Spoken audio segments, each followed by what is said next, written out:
Hello students, this is Atul sir. Today presented before you all bringing a new chapter from tenses. दोस्तों आज near about 10 दिनों के बाद आप लोगों के समक्ष में फिर से रूबरू हो रहा हूँ। उम्मीद है कि आप लोग जहाँ पर हमने चैप्टर को क्लोज किया था, फिनिश किया मतलब स्टॉप किया था, आज पुनः वहीं से अपने चैप्टर को स्टार्ट करेंगे। दोस्तों किन्हीं कारणों की वजह से, जैसे इस समय कोरोना वायरस का एक कुचक्र छाया सा हुआ है, इसलिए जहाँ पर मैं अपने लेक्चर को कंटिन्यू कर रहा था वहाँ पर वो पूरा एरिया ही सील हो गया था। इसलिए दोस्तों आज मैं पुनः रिस्क लेकर के आप लोगों के समक्ष वीडियो के लिए आया हूं ताकि आप लोगों को कंटिन्यू क्लास मिलती रहे। दोस्तों अगर आप लोगों ने अभी तक मेरे चैनल को सब्सक्राइब नहीं किया है तो जल्द से जल्द सब्सक्राइब कर लें ताकि आपको नए नए वीडियो मिलते रहें, अवेलेबल होते रहें। अगर आप नहीं किए हैं अभी तक मेरे चैनल को सब्सक्राइब, ऑन द स्पॉट आप मेरे चैनल को सब्सक्राइब करें, उसके बाद आपको नए नए वीडियोज मिलते रहेंगे। दोस्तों हमने टेंस और टाइम एंड टेंसेस से स्टार्ट की थी, अपने लेक्चर को स्टार्ट किया था और वहीं पर हमने क्लोज कर दिया था। टाइम के बारे में आपको मैंने बताया और टेंस के बारे में बताया। आज मैं आप लोगों को ये बताऊंगा कि टेंस कितने प्रकार के होते हैं और उनका क्या यूज है, इन चीज़ों को हम लोग समझेंगे। दोस्तों टेंस हमने उसी दिन बताया था कि 3 प्रकार के होते हैं, present tense, past tense, future tense. अब हम कोई भी बात करते हैं तो या तो प्रेजेंट में करते हैं, या तो पास्ट की करते हैं, या तो आने वाले समय के बारे में करते हैं। दोस्तों अब यहाँ पर यह समझना है कि टेंस तो 3 ही होते हैं, लेकिन हर एक टेंस के अपने अपने पार्ट होते हैं, जिसको हम लोग जानते हैं अच्छी तरीके से 12 टेंसेज। ठीक है ना, हर एक टेंस के अपने अपने काइंड हैं, उन काइंड को हम अच्छी तरीके से भली बात समझेंगे। दोस्तों ये भी हमने आप लोगों से बताया था कि आप लोग 3 दिन के लेक्चर में आप टेंस 3 या 4 दिन लगेंगे मुझे टेंस को ख़त्म कर फिनिश करने में। तो आप लोग रफ सोल्जर्स विद मी, कंधे से कंधा मिलाकर आप लोग मेरे साथ तन्मयता के साथ मेरा सहयोग करें, ताकि मैं आपका सहयोग ही मेरा मनोबल उत्कृष्ट करेगा। और आइए आज हम लोग टेंस के बारे में समझते हैं। दोस्तों टेंस 3 प्रकार के होते हैं, present tense, past tense, future tense. आज मैं आप लोगों को today I will teach you present tense. आज मैं आप लोगों को प्रेजेंट टेंस के बारे में बताऊंगा। प्रेजेंट टेंस का मतलब होता है, मीन होता है वर्तमान काल। मुझे नहीं लगता है कि यहां पर मुझे हिंदी लिखने की आवश्यकता है। I don't need the meaning of this English in Hindi. मुझे केवल यह समझना है और आपको समझाना है कि प्रेजेंट टेंस क्या है। प्रेजेंट टेंस वर्तमान काल, ठीक है, इनके अपने अपने काइंड होते हैं। अगर if we want to make English strong, यदि हम इंग्लिश को मजबूत बनाना चाहते हैं friends, we need English grammar tenses knowledge. हमें इंग्लिश ग्रामर में टेंसेस की जरूरत पड़ेगी, उसके ज्ञान की हमें आवश्यकता पड़ेगी। फ्रेंड्स हमें यह भी समझना है, we have to understand that without understanding about present, past, future we can't explain in English, we can't speak in English, we can't understand in English. If we want to learn English, we need tenses. We need the knowledge of tenses. Okay?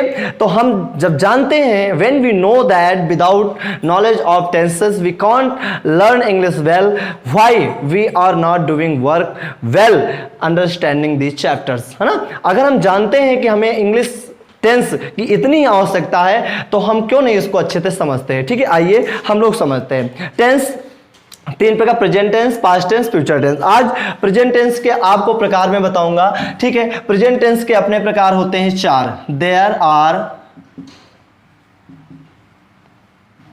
4 kinds of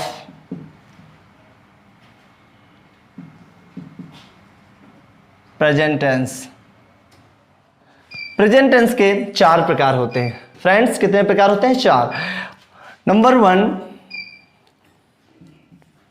present indefinite tense. Number 2 present continuous tense. Number 3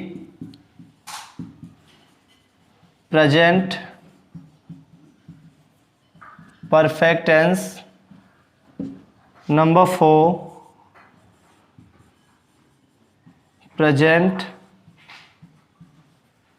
perfect continuous tense.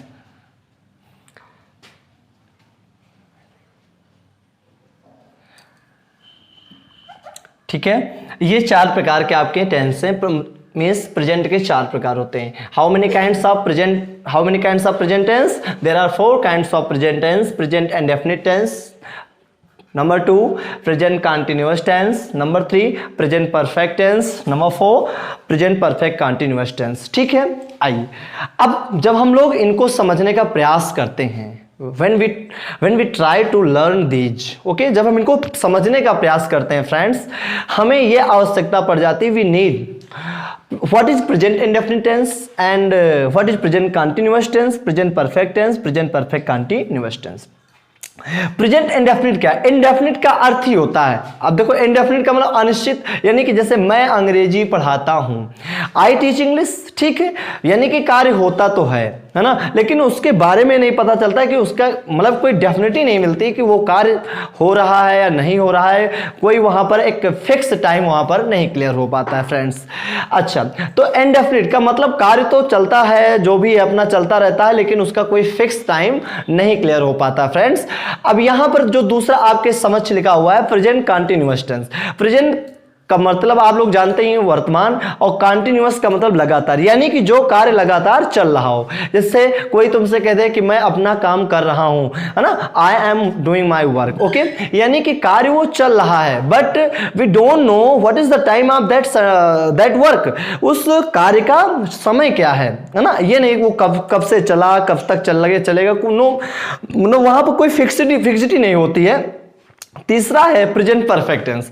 Present फिर यहां पर आपको बताने की आवश्यकता नहीं, वर्तमान। Perfect का मतलब दो, अभी एक ही वर्ड से आपको सब पता चल जाएगा। परफेक्ट का मतलब पूर्ण होता है, यानी कि जैसे आपसे कोई भाई आपने खाना खा लिया है, means have you taken food? Yes I have taken food, यानी कि मैंने भोजन कर लिया है, यानी कि भोजन जो किया है मैंने, भोजन जो करने का एक समय था, वो तो मतलब भोजन तो मैंने कर लिया है, लेकिन जो कार्य था भोजन करने के, ऐसा लगता है कि भोजन कर ले, वो भोजन करने का जो समय है अभी ज्यादा वक्त नहीं बीता है। तो सर आपने अंग्रेजी पढ़ा दी है, have you taught English? Yes I have taught English, यानी कि सर ने अंग्रेजी पढ़ा दी है, लेकिन अंग्रेजी को पढ़ाए हुए अभी ज्यादा समय नहीं, यानी कि कार्य हो चुका हो लेकिन हुए हुए कार्य को ज्यादा समय ना बीता हो दोस्तों। अब present perfect continuous tense. Present perfect continuous का मतलब क्या होता है दोस्तों? अब कार्य भी हो चुका हो, मतलब परफेक्ट भी हो, पूर्ण भी हो गया हो, और लगातार जारी भी हो। जैसे मैं 1 घंटे से अंग्रेजी पढ़ा रहा हूं, यानी कि कार्य मैंने शुरू किया था और अभी भी वो चल रहा है, यानी कि लेकिन वो कब तक चलेगा वहां पर कोई फिक्सिटी नहीं होता, समय का कोई एक ड्यूरेशन नहीं होता है, ठीक है, वो चलता रहेगा। तो दोस्तों ये आपके सामने before you all these 4 kinds of present tense. But friends before teaching these 4 kinds, हम एक चीज और आपको बता देना चाहते हैं। I want to tell you one thing. हम अक्सर देखते हैं इज और एम का भी प्रयोग होता है ना, अक्सर उसको हम सिंपल प्रेजेंट के थ्रू पढ़ाते हैं, लेकिन हम उसको इज और एम के यूजेज जो हैं वो हम प्रेजेंट इंडेफिनिट के अंतर्गत ही समझाने का प्रयास करते हैं, ठीक है ना। आइए अब हम लोग जान गए कि प्रेजेंट टेंस के 4 प्रकार होते हैं, present indefinite, present continuous, present perfect continuous tense, ठीक है। और उम्मीद है कि आप लोग बढ़िया से इनको लिखेंगे और समझेंगे। देखिए इसके बिना हम नरेशन की कल्पना नहीं कर सकते। We can't imagine about narration, we can't imagine about synthesis, we can't imagine about transformation, we can't imagine about syntax, okay। if we have to learn grammar we need English tenses, है ना। तो हम जब इसकी आवश्यकता है, this is the base of English grammar, तो हम क्यों नहीं इसको समझने का प्रयास करते हैं? हम समझेंगे इसको पहले, after then we do anything, हम उसके बाद कुछ करेंगे, ओके। चलिए अब हम इनको रफ करते हैं, एक एक करके इनको हम रफ कर दे रहे हैं। उसके बाद जो है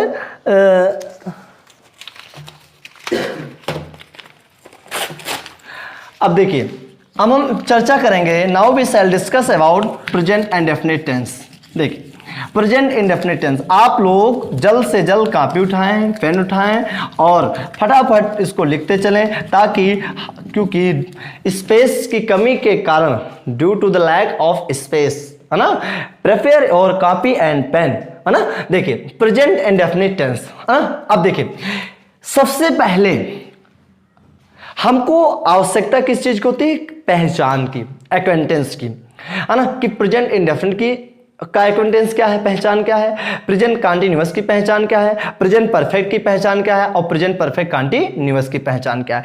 तो जब हम पहचान जान लेते हैं, when we able to know about acquaintance of any tenses, okay तो हम अपने आप को कतई ये नहीं महसूस कर, मतलब अपने आप को इस कमजोरी में नहीं रख पाते कि हमको इसके बारे में जानकारी नहीं है। We have a lot of information about all subject but we don't open our mind, हम अपने माइंड को नहीं ओपन करना चाहते हैं दोस्तों।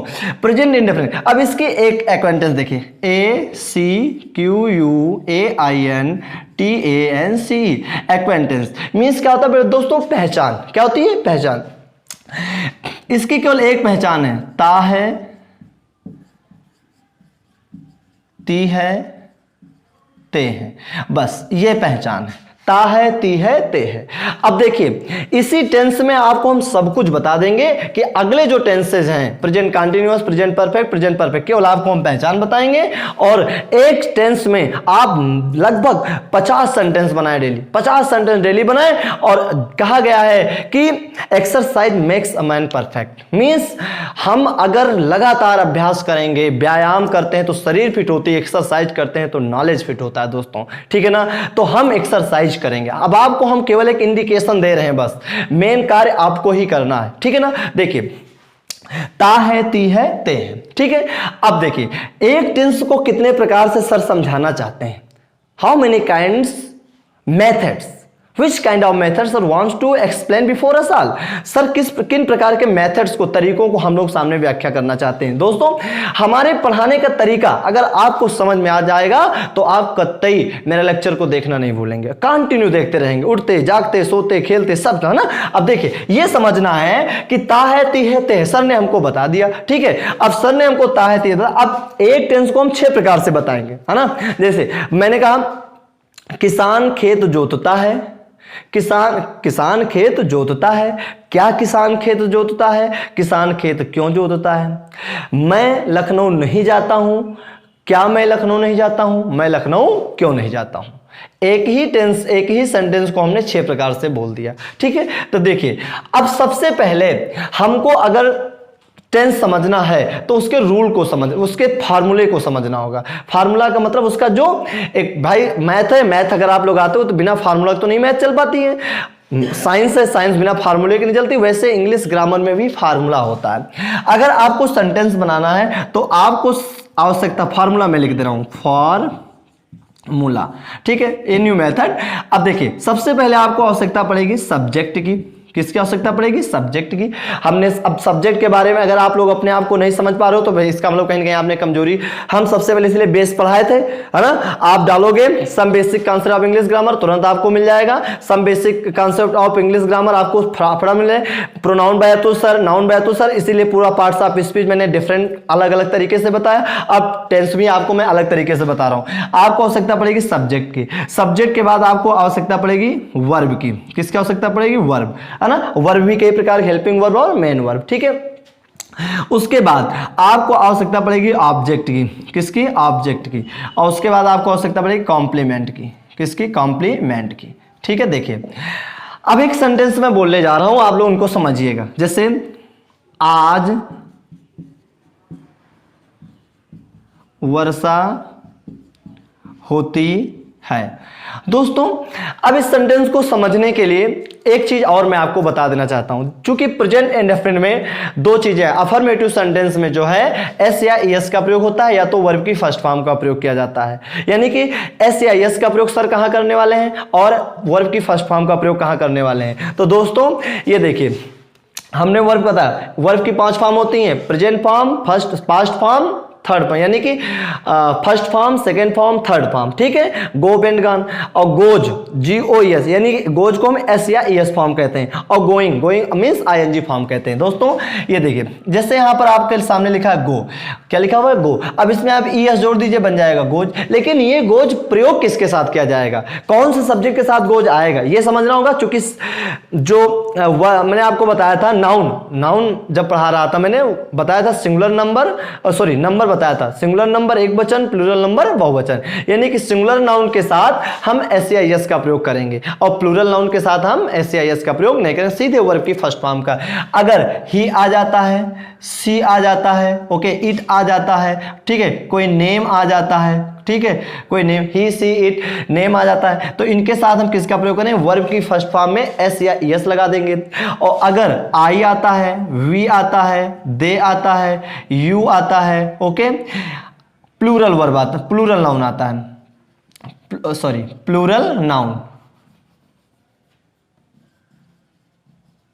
प्लूरल नाउन, अगर प्लूरल नाउन अगर ये आते हैं तो हम क्या करेंगे, इनके साथ सीधे वर्ब की फर्स्ट फॉर्म का प्रयोग करेंगे। तो आप जान गए अफर्मेटिव सेंटेंस में अगर सब्जेक्ट ही है, सी है, इट है, नेम है, तो हम किसका प्रयोग करेंगे, वर्ब की फर्स्ट फॉर्म के साथ एस या एस का। और अगर आई है, वी है, यू है, दे है, प्लूरल नाउन है, तो हम किसका प्रयोग करेंगे, बोलिए, हम सीधे वर्ब की फर्स्ट फॉर्म का प्रयोग कर देंगे। अब दोस्तों हम जानते हैं, देखिए यहां लिखा आज वर्षा होती है, वर्षा के लिए, मौसम के लिए, ऋतुओं के लिए, निर्जीव वस्तुओं के लिए, आप समझ गए ना, वर्षा मीन्स रेन के लिए, है ना, वर्षा मौसम वेदर के लिए, ऋतुओं सीजन्स के लिए, है ना, या सिंगुलर नाउन के साथ, ये सिंगुलर नाउन की यहाँ कोई बात ही नहीं हो रही, तो वर्षा मौसम निर्जीव वस्तुओं के लिए हम किसका प्रयोग करते हैं, यहाँ तक कि आजकल जिसमें सेक्स का भाव नहीं पाया जाता हम किसका प्रयोग करते हैं, वहां पर किसका प्रयोग करते हैं, इट का प्रयोग करते हैं। तो दोस्तों यहाँ वर्षा है तो हम क्या लिखेंगे, इट, क्या लगाएंगे, इट। अब देखिए यहाँ लिखा इट, इट के साथ हम क्या लगाएंगे, वर्ब की एस एस फॉर्म का, तो वर्ब,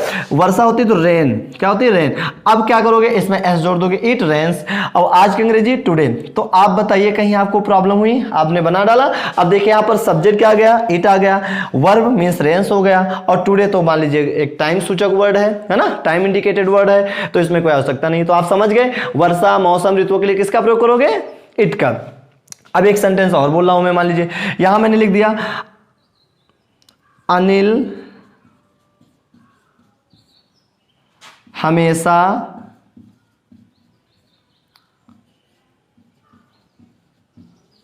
लखनऊ जाता है, अनिल हमेशा लखनऊ जाता है। दोस्तों अब यहां पर एक बात समझना हमें है कि अनिल हमेशा लखनऊ जाता है, यहां पर लिखा हुआ है, तो अब देखिए सब्जेक्ट क्या है, अनिल, क्या है सब्जेक्ट, अनिल, हमेशा आप जानते हो ऑलवेज एवर लगा देते हैं, लखनऊ तो आप जानते हो भाई कोई अनजाना सा नाम नहीं है, तो राजधानी उत्तर प्रदेश की, ठीक है, जाता। अब मेन वर्ब इसमें क्या है, जाना, तो जाना है, अब पहचान लीजिए, ता आ गया, ता है, ती है, ते, इसे यही पहचान होती। अगर जा रहा है आ गया होता तो प्रेजेंट कंटिन्यूअस हो जाता, जा चुका है तो प्रेजेंट परफेक्ट हो जाता। तो दोस्तों अब यहां पर सब्जेक्ट आपके सामने लिखा सब्जेक्ट, यानी कि अनिल, क्या है, अनिल, अनिल। अब देखिए वर्ब क्या है, जाना, तो जाना की अंग्रेजी क्या होती है, गो, ठीक है। अब हम क्या करेंगे, एस लगाएं कि ईएस लगाएं, ईएस लगाएंगे। एक रूल होता है किसी भी वर्ड के अंत में अगर वावेल ओ हो, मतलब ए ई आई ओ यू, है ना, वावेल हो और उसके पहले कोई कॉन्सोनेंट हो, तो हम उसमें एस नहीं लगाते बल्कि उसे ईएस लगा करके प्लूरल सिंगुलर करते हैं। अब ये वर्ब कौन सी है, प्लूरल वर्ब है, ये क्या है। अब इसको हम सिंगुलर कैसे करेंगे, ईएस लगा करके। याद रखना दोस्तों, किसी नाउन में अगर हम एस या एस लगाते हैं तो वो प्लूरल बनता है, किसी सिंगुलर नाउन में अगर एस या एस लगाते हैं तो वो प्लूरल बनता है, और किसी प्लूरल वर्ब में अगर एस या एस का प्रयोग करते हैं तो वो वर्ब सिंगुलर हो जाती है। तो इसमें हम क्या करेंगे, ईएस। तो अनिल गोज। अब बच्चों हम ये जानते हैं कि लखनऊ LUCKNW होता है, लेकिन उसके पहले टू लगाएंगे, तो किसी भी स्थान के पहले हम टू का प्रयोग करते हैं चूंकि एक दिशा में होता है। तो अनिल गोज टू लखनऊ। दोस्तों मुझे पता हो, मुझे ये एहसास हो रहा है कि आप लोग इसे जरूर समझ गए होंगे। तो अनिल, अरे एक चीज मैं लिखना भूल गया, अनिल गोज टू लखनऊ। अब एक वर्ड इसमें लिखा हमेशा, तो क्या लिखोगे, एवर। तो Anil goes to Lucknow always, always. देखिए ये रिमाइंडर आ गया, ये क्या आ गया, रिमाइंडर, क्या गया, रिमाइंडर। तो आप इसको चाहो तो यहाँ Anil goes to Lucknow always, या ऑलवेज को पहले करो, always Anil goes to Lucknow, या एवर कर दो, Anil goes to Lucknow ever, EVER, okay. देखिए अब एक बात यहां पर आ गई, तो हम जान गए कि प्रेजेंट इंडेफिनिट का जो अफर्मेटिव सेंटेंस है वहां पर हम ये चीज समझेंगे। अब दोस्तों एक चीज मैं आपको बता देना चाहता हूं इसी के माध्यम से, तो मैं आपको समझा रहा था, इसका और तरीका कैसे, अभी सब आप ही को करना है। चूंकि मुझे थोड़ा समझाने में थोड़ा विलंब, एक्सप्लेनेशन में थोड़ा देर लगती है, तो अब क्या किया जाए, अगर आप लोगों नहीं समझाएंगे तो आप कैसे समझेंगे। अब देखिए एक टेंस को हम कितने प्रकार बताएंगे, देखिए नंबर 1 अफर्मेटिव सेंटेंस, ठीक है। दूसरा है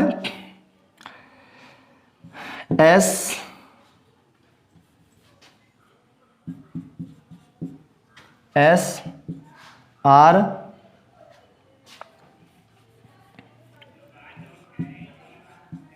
सिंपल इंट्रोगेटिव सेंटेंस, समझ लीजिएगा।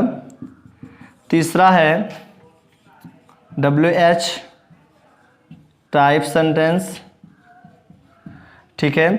और फोर्थ आपका है नेगेटिव सेंटेंस, नेगेटिव सेंटेंस यहां लिख दे रहे हैं। फिफ्थ आपका है सिंपल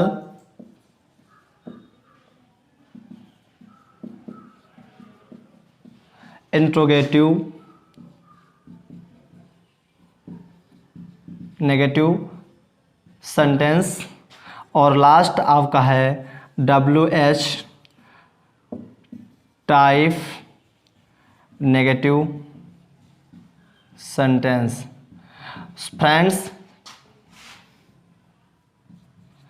फ्रेंड्स हमें यहाँ पर यह समझना है कि एक टेंस को हम 6 प्रकार से पढ़ेंगे। अफर्मेटिव सेंटेंस, दूसरा है सिंपल इंट्रोगेटिव सेंटेंस, तीसरा है WH टाइप सेंटेंस, फोर्थ आपका नेगेटिव सेंटेंस, फिफ्थ आपका है सिंपल इंट्रोगेटिव नेगेटिव सेंटेंस और सिक्स्थ आपका है WH type negative sentence. Friends अब देखिए एक सेंटेंस मैंने अभी बोला, अब मान लीजिए हमें अफर्मेटिव समझना है तो अफर्मेटिव सेंटेंस में एक एग्जांपल लेते हैं कोई, है ना। तो इसको समझने के लिए समझना, अफर्मेटिव सेंटेंस में दोस्तों सब्जेक्ट अगर सिंगुलर होगा तो वर्ब में SAIS का प्रयोग किया जाएगा, और अगर सब्जेक्ट आपका प्लूरल होगा तो वर्ब की सीधे फर्स्ट फॉर्म का हम यूज करेंगे, ओके। और जब इंट्रोगेटिव आ जाएगा तो वहां पर हम डू डच का प्रयोग करेंगे। किसका प्रयोग करेंगे? डू डच का प्रयोग करेंगे। एक चीज यहां पर हम रफ कर देना चाहते हैं, इसको आप लोग समझ गए हैं। एक चीज आप लोग समझ लीजिएगा, केवल एक टेंस आप अच्छे से समझ लीजिए, बाकी टेंसेस अभी आपको 2 मिनट के अंदर क्लियर हो जाएंगे, है ना। अब यहां पर अगर आपको समझना है, इंट्रोगेटिव सेंटेंस में अगर सेंटेंस आता है तो डू और डज का इस्तेमाल किया जाता है। किसका इस्तेमाल किया जाता है? डू और डज। अब देखिए दोस्तों, अगर अफर्मेटिव सेंटेंस से मैंने आपको बताया अभी कि मेरे पिताजी लखनऊ से दिल्ली जाते हैं, मेरे पिताजी लखनऊ से दिल्ली जाते हैं। तो माई फादर, सब मेरे की अंग्रेजी क्या होती है? माई, और पिताजी फादर, माई फादर। अब माई फादर तो सिंगुलर है कि प्लूरल है? ये सिंगुलर, है ना। कि मेरे पिताजी, माई फादर, है ना, जाने के लिए गो, अब भाई सिंगुलर है तो वर्ब में ES लगेगा। तो my father goes to Delhi, कहाँ जाते हैं? Goes to Delhi. और कहाँ से आते हैं? Lucknow, from Lucknow. My father goes to Delhi from Lucknow, okay. दोस्तों हमें ये समझना है, केवल एक सेंस को समझ लो, फार्मूले को समझ लो, बाकी सेंटेंस आप कतई फॉल्ट नहीं करोगे। आप पहचान जान गए, ता है, ती है, ते है, प्रेजेंट इंडेफिनिट टेंस है ना। अगर अफर्मेटिव सेंटेंस है, अगर सब्जेक्ट सिंगुलर है तो वर्ब में हम यस या यस लगाएंगे, और अगर प्लूरल है तो सीधे फर्स्ट फॉर्म लिखेंगे। अगर वही इंट्रोगेटिव बन जाता है, क्या मैं अपना काम करता हूं? अब देखिए, क्या मैं अपना काम करता हूं, तो ये बन गया आपका सिंपल इंट्रोगेटिव सेंटेंस। इसका उत्तर आप यस और नो में दे सकते हो। तो एस आर नो का मतलब जिसके लिए एक वर्ड में दिया जाए जिसका उत्तर। तो क्या मैं अपना काम करता हूं, तो सबसे पहले क्या की अंग्रेजी? व्हाट नहीं लगेगा, याद रखना। अब मैं सब्जेक्ट पे जाइए, सब्जेक्ट क्या है? मैं, और मैं की अंग्रेजी क्या होती है? आई। मैं बता चुका हूं, आप लोग प्रोनाउन पढ़ा रहा था तो मैं की अंग्रेजी आई। अब हम लगाएंगे डू आई, है ना। क्या लगाएंगे? Do I do my work. क्या मैं अपना काम करता हूं? Do I do my work. अब कहते हैं क्या शीला गाना गाती है, तो वहां पर डू शीला नहीं लिखा जाएगा, क्योंकि शीला सिंगुलर है। शीला क्या है? सिंगुलर है। तो does Sheela sing a song, ठीक है। तो वहां पर भी यही रूल लागू होता है कि अगर सब्जेक्ट सिंगुलर है तो डज का प्रयोग किया जाएगा, और अगर सब्जेक्ट प्लूरल है तो डू का प्रयोग किया जाएगा। फ्रेंड्स ये एक चीज समझ लीजिए, यहां जो डज लिखा हुआ है, ये जानते हो क्या है? ये जो डू है ये प्लूरल है। ये क्या है? प्लूरल। अभी मैंने बताया था आपको तरीका कि अगर वर्ब में हम एस या एस लगाएंगे तो सिंगुलर बनेगा, और अगर नाउन में लगाएंगे तो प्लूरल बनेगा। तो ये डू है, प्लूरल है, इसमें एस लगा दिया गया, बन गया है सिंगुलर। वही एस या एस उठ करके कहा गया है? इंट्रोगेटिव में आ गया है। तो डज, अगर सब्जेक्ट सिंगुलर होगा तो डज का प्रयोग किया जाएगा, और अगर प्लूरल होगा तो डू का इस्तेमाल किया जाएगा। फ्रेंड्स आइए अब हम लोग समझते, चूंकि समय कम है, अगर लंबा लेक्चर बनेगा तो आप लोग बोर होंगे, बहुत कम समय में आपको बहुत कुछ देना है, समझना है। अब देखिए, अगर मैंने आपसे कहा क्या मैं लाल किला देखने दिल्ली जाता हूं। फ्रेंड्स अब यहां समझिए, क्या मैं लाल किला देखने दिल्ली जाता हूं। एक गलती मैंने कर दिया, क्या नहीं लगाया, क्वेश्चन मार्क। इंट्रोगेटिव सेंटेंस में हम क्या लगाते हैं, क्वेश्चन मार्क। अब फ्रेंड्स यहां क्या मैं लाल किला देखने दिल्ली जाता हूं, तो सबसे पहले सब्जेक्ट पाइए। सब्जेक्ट क्या है, मैं। अब देखिए क्या लगाओगे, डू, सब्जेक्ट आई, सब्जेक्ट मिल गया ना, डू आई। अब जाना क्या अंग्रेजी, गो टू, कहां जाते हैं, Delhi. Do I go to Delhi. क्या करने, to see the red fort.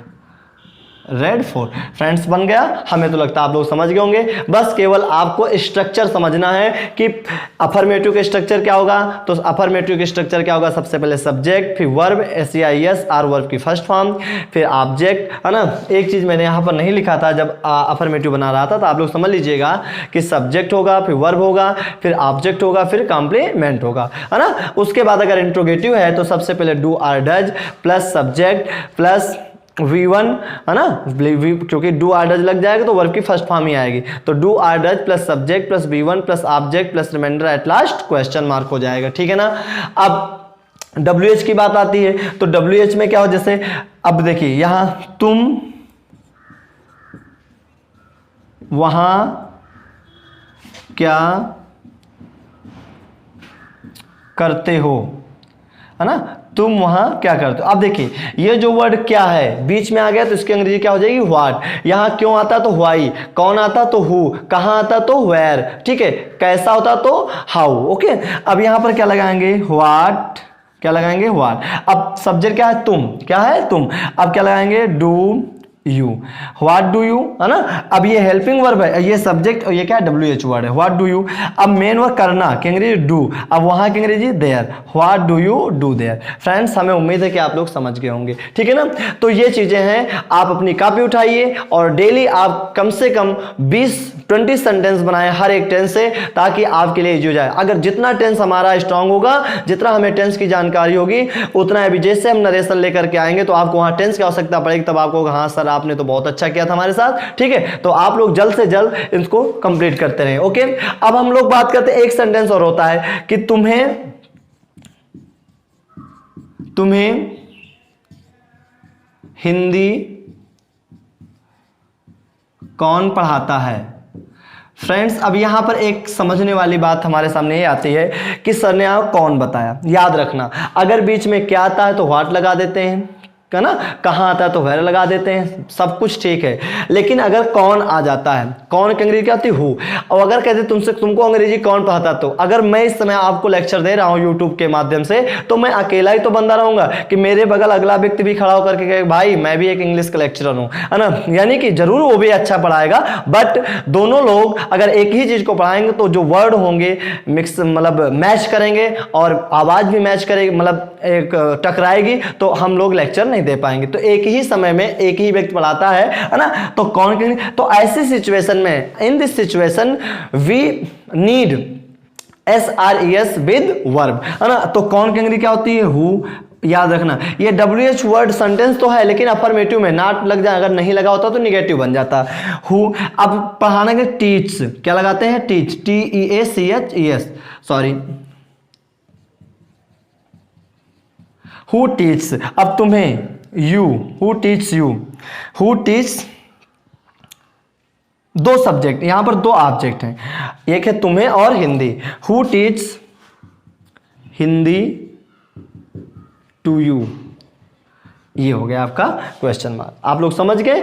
तो अगर WH सेंटेंस में हु का प्रयोग, कौन का प्रयोग हो और अफर्मेटिव में हो, तो वर्ब में हम SAS का प्रयोग करते हैं। लेकिन व्हाट लगा हो, हाउ लगा हो, वेयर लगा हो, तो इनके साथ हम नहीं प्रयोग करते हैं। फ्रेंड्स अब ये बात हो गई। अगर हम इनको निगेटिव में ले चलते हैं, अब देखो सारे अफर्मेटिव बता दिया हमने, सिंपल इंडो को WH बता दिया। अगर हम इनकी चर्चा करते हैं निगेटिव में, याद रखना देखिए नेगेटिव में करते हैं तो नेगेटिव में बहुत बड़ी बात नहीं, हमने बताया था कि अगर आपको सेंस समझ में आ जाएगा तो आप कतई आप अपने आप को कमजोर नहीं समझेंगे। आज मैं केवल प्रेजेंट इंडेफिनिट पे ही चर्चा करूंगा, बाकी हम कल डिस्कस करेंगे। देखिए अब नेगेटिव की अगर बात आती है तो सबसे पहले सब्जेक्ट आता है। क्या आता है? Subject plus do or does not plus V1 plus object plus reminder at last question mark. देखिए सबसे पहले सब्जेक्ट आएगा, फिर सब्जेक्ट अगर सिंगुलर होगा तो डज नॉट, प्लूरल होगा तो डू नॉट, फिर वर्ब की फर्स्ट फॉर्म, फिर object plus eight last question. जैसे कोई तुमसे कह दे कि दीपक प्रतिदिन अपना गृह कार्य नहीं पूरा करता है, ठीक है, नहीं पूरा करता। अब देखिए सब्जेक्ट क्या है? दीपक। क्या है? दीपक। ओके, अब दीपक के साथ तो डू नॉट लगाएंगे नहीं हम लोग, डज नॉट लगाएंगे। तो दीपक डज नॉट है ना। अब कम पूरा करना, तो पूरा करना डू नहीं क्या जाता, कंप्लीट किया जाता है, चाहे फिनिश कर दो, कंप्लीट। अब दीपक के साथ हिज लगाओगे, हर तो लगाओगे नहीं, अगर सीमा आया होता तो हर लगा देते हैं, ही होता तो हिज और सी होगा तो हर।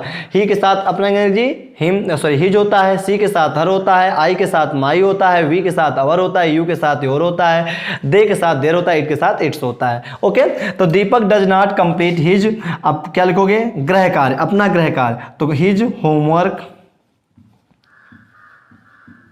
होमवर्क। और प्रतिदिन है तो क्या लगाओगे? डेली।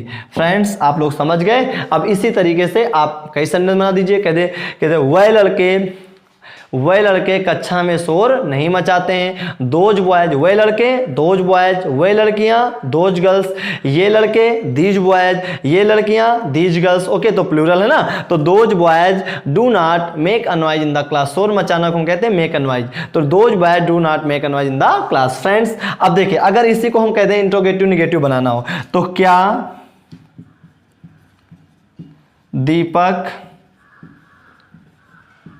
प्रतिदिन अपना गृह कार्य नहीं पूरा करता है। अब यहाँ क्वेश्चन मार्क लग जाएगा। क्या लग जाएगा? Question mark.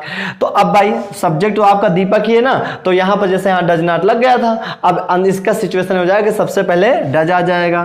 क्या हो जाएगा? डज, फिर क्या लगा देंगे? दीपक, डज दीपक। अब क्या हो जाएगा? नॉट, यानी कि जो सब्जेक्ट होगा डू नॉट और डज नॉट के बीच में होगा, है ना। तो दीपक, डज दीपक नॉट। अब हम लोग चाहे तो आजकल की नाउअडेज इंग्लिश में हम भी तो डज नॉट दीपक भी ले सकते हैं, डजंट दीपक, डोंट दीपक, है ना। जैसे आ जाता डजंट दीपक, और अगर मैं होता तो डोंट आई हो जाता, ठीक है ना।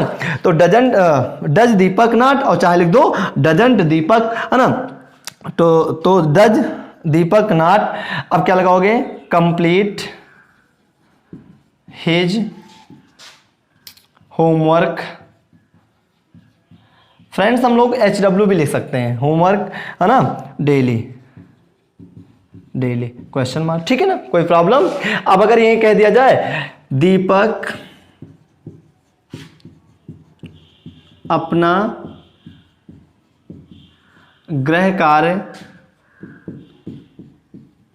प्रतिदिन क्यों नहीं पूरा करता है। फ्रेंड्स अब यहां समझने की एक बात है, तो क्या आ गया? क्यों नहीं पूरा करता है। तो अब इसमें यहां भी सबसे पहले क्यों की अंग्रेजी क्या हो जाएगी? व्हाई, ठीक है। Does Deepak not complete his, HW लिख दे रहा हूं, ठीक है ना, HW डेली। अब बताओ आप लोग कहीं प्रॉब्लम हुई? ठीक है, नहीं प्रॉब्लम हुई। अगर सेंसिबल होकर के, थोड़ा सा सेंसिटिव होकर के आप लोग समझेंगे तो मुझे पक्का विश्वास है कि आप लोग इसे समझ जाएंगे। अक्सर हम लोग जैसे मैं आपको कभी नहीं गाली देता हूं। अब देखो यहाँ पर सर ने निगेटिव तो बताया था, लेकिन कभी नहीं का प्रयोग नहीं बताया। मैं आपको गाली कभी नहीं देता हूं। I never abuse you, I never abuse you. जैसे शीला अपनी माता की सहायता कभी नहीं करती है। शीला अपनी माता की सहायता कभी नहीं करती है, तो क्या लिखोगे? शीला नेवर हेल्प्स, नेवर लगेगा लेकिन वर्ब में एस लग जाएगा। Sheela never helps her mother, Sheela never helps her mother, ठीक है। वर्षा कभी नहीं होती है, इट नेवर रेन्स हो जाएगा, ठीक है। पिताजी घर कभी नहीं आते हैं, फादर नेवर कम्स होम, हो ना, कम्स होम लगाया जाता है, होम के लिए टू नहीं लगता, आपको मैंने बताया था, ठीक है। माली पौधों को कभी नहीं सींचता है, ठीक है। The gardener never waters the plants, okay. चूंकि जो सिंगुलर होगा और निगेटिव में और कभी नहीं का प्रयोग हो तो वहां पर हम किसका प्रयोग करते हैं? नेवर। और अगर सिंगुलर होगा तो वर्ब में एस लगेगा, और अगर प्लूरल होगा तो जैसे मैं लखनऊ कभी नहीं जाता हूं, मैं दिल्ली कभी नहीं जाता हूं, मैं मुंबई कभी नहीं जाता हूं, तो I never go to Mumbai, I never go to Delhi, I never go to Lucknow, okay. वे कक्षा में शोर कभी नहीं मचाते हैं, they never make noise in the class, ठीक है। तो देखो अगर सब्जेक्ट सिंगुलर होगा और कभी नहीं लगा हो तो वर्ब में एस लग जाएगा, और अगर सब्जेक्ट आपका प्लूरल है तो वहां पर नेवर तो लगेगा लेकिन वर्ब के सीधे फर्स्ट फॉर्म का इस्तेमाल किया जाएगा, ठीक है ना। अब एक बात हमारे सामने आती है कि अक्सर हम लोग कहते हैं, ये तो बात हो गई, अक्सर कहते हैं कि इसी टेंस के माध्यम से अक्सर लोग कहते हैं कि मैं यह कार्य करता तो हूं। अब देखिए 5 मिनट के अंदर आप लोग इनको समझिएगा, फिर हम लोग, और उम्मीद करते हैं कि प्रेजेंट इंडेफिनिट का जो पार्ट है, जो टेंस है, इसे आप लोग बखूबी से घर पे प्रिपेयर करेंगे और अपनी कॉपी पे नोट करेंगे। अगर कहीं फॉल्ट है, ठीक है, कहीं भी आपको अगर दिक्कत हो रही है तो कमेंट बॉक्स में जा करके कमेंट करें, ठीक है। कमेंट करना ना भूलें, लाइक करना ना भूलें, सब्सक्राइब करना तो कतई ना भूलें, है ना। देखिए अब यहां पर एक सेंटेंस है, वह अपना काम करती तो है, वह अपना काम करती तो, देखो यहां करती तो है, जाता तो है, पढ़ता तो है, सोता तो है, तो डरने की आवश्यकता नहीं है। ऐसे वाक्यों को हम एम्फैटिक सेंटेंस कह देते हैं। क्या कह देते हैं? दृढ़ता सूचक वाक्य कहते हैं। जैसे तुम कभी नहीं, तुमसे भैया घर पे पढ़ते हो? पढ़ता तो हूं। भैया एक गिलास पानी नहीं लाए? अरे लाया तो था, ठीक है। तो अक्सर हम लोग मतलब अगर मैंने काम किया है, ओके भाई नहीं किया तो किया तो है, मतलब थोड़ा दृढ़ संकल्पित होकर के, डिटरमाइंड होकर के जब बोलते हैं तो वहां पर इसका प्रयोग किया, लेकिन डरने की आवश्यकता नहीं है। अगर सब्जेक्ट सिंगुलर होगा तो डज लग जाएगा, अगर प्लूरल होगा तो डू लग जाएगा। यहां लिखा है वह अपना काम करती तो है, तो करती तो है सी, करता तो है तो आ जाता तो ही लग जाता, तो करती है तो फेमिनिन जेंडर और करता है तो मैस्कुलिन जेंडर, है ना। तो सी, अब देखिए वह अपना काम करती तो है, सी डज डू हर वर्क हो जाएगा। अब दोस्तों यहां पर ये जो डज लगा है ऐसे तो है के लिए आ गया है, ठीक है, और ये जो डू है मेन वर्ब है। जैसे मैं अंग्रेजी पढ़ाता तो हूं, मैं अंग्रेजी पढ़ाता तो हूं, तो क्या लिखोगे? I do teach English, I do teach English, okay. ये सब चीजें हैं, इनको हमें समझने की जरूरत है, ठीक है दोस्तों। आज मैंने आपको प्रेजेंट टेंस के 4 प्रकार बताए थे, सोचा था कि कंप्लीट हो जाएगा, बट प्रेजेंट इंडेफिनिट में ही थोड़ा विलंब समय लग गया, और मैं नहीं चाहता हूं कि काफी लेंदी वीडियो बने, है ना। जितना भी वीडियो बने आप लोग कंसंट्रेट होकर के घर पे देखें, जहां भी रहें, ठीक है, देखें। अगर आपको नहीं समझ में आता है ना, तुरंत आप वीडियो खोलें, है ना, आप डाल देंगे यूट्यूब पर, तुरंत आपको वीडियो मिलेगा। अगर आपको कहीं उसमें प्रॉब्लम हो रही है तो कमेंट बॉक्स में जाकर के कमेंट करें, मेरा कांटेक्ट नंबर रहता है, आप कांटेक्ट करें, आप अपनी प्रॉब्लम को सॉल्व करें, और आपको कहीं प्रॉब्लम होगी तो मैं आपके प्रॉब्लम को हल करने के लिए हमेशा तत्पर 24 आवर्स में, आप 13 hours 14 hours any time you में कांटेक्ट अस, है ना। कहीं भी प्रॉब्लम हो रही, अब हम इसके माध्यम से, अगर इस टेंस में, प्रेजेंट इंडेफिनिट टेंस में आपको कहीं प्रॉब्लम अगर आपको है तो आप तुरंत कमेंट करें, है ना, आपको हम क्लियर करेंगे। कल हम अपने वीडियो में प्रेजेंट कंटिन्यूअस, और कल हम प्रयास करेंगे, tomorrow we shall try to finish present continuous, present perfect continuous tense, है ना। अंत में मैं आप लोगों से यही कहना चाहता हूं, कहते हुए अपने लेक्चर को स्टॉप करना चाहता हूं, कि अगर आपने अभी तक मेरे वीडियो को सब्सक्राइब नहीं किया है, लाइक नहीं किया है, कमेंट नहीं किया है, तो आप सबसे पहले तो वीडियो को सब्सक्राइब करें ताकि आपको डेली मेरे नए नए वीडियो मिलते रहें। जो बेस्ट कोचिंग का जो मेरा चैनल बना हुआ है ना, वो आपको लगातार जो भी वीडियो पढ़ते हैं साइंस के, इंग्लिश के, मैथ के, आपको सारे वीडियोज मिलते रहें, ठीक है। और ज़्यादा से ज़्यादा वीडियो को शेयर करें, आपका सहयोग ही मेरा आत्मविश्वास बढ़ाता रहेगा। फ्रेंड्स, आप लोग प्रेजेंट इंडेफिनिट को एंजॉय करें। कहीं प्रॉब्लम है तो आप कमेंट बॉक्स में जाकर के कमेंट करें। थैंक यू, धन्यवाद।